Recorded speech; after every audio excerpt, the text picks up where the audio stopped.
Pemirsa, merosotnya harga saat musim panen menjadi salah satu masalah serius bagi petani. Harga produk pertanian berbanding terbalik dengan harapan petani. Selama periode tanam, peran pemerintah dalam mengawal harga sangat dibutuhkan agar harga produk pertanian tidak dipermainkan perusahaan maupun pengepul. Pakar pertanian Idewa Nyoman Sudita mengatakan mengharapkan pemerintah untuk serius memperhatikan nasib petani dikarenakan setiap musim panen petani sering mengalami kerugian. Hal tersebut umumnya dikarenakan minimnya campur tangan pemerintah dalam menjaga kestabilan harga pada saat musim panen berlangsung, sehingga perusahaan atau pengepul begitu dengan mudah mempermainkan dan memonopoli harga di pasaran, yang tentunya berakibat pada merosotnya harga di saat panen. Kerugian yang dialami petani di saat musim panen secara tidak langsung berdampak pada menyusutnya kuota produksi pada sektor pertanian ke depannya.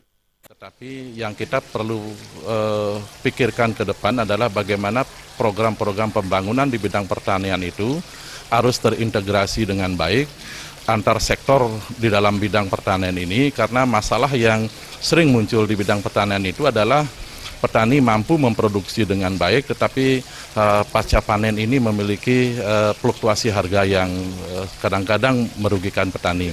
Nah, oleh karena itulah menurut pandangan saya, persoalan petani itu bukan pada persoalan bagaimana meningkatkan kapasitas produksinya, tetapi persoalannya adalah bagaimana petani itu merasa aman dan nyaman ketika dia mampu berproduksi, harga produksinya itu terjamin sesuai dengan harga yang diharapkan.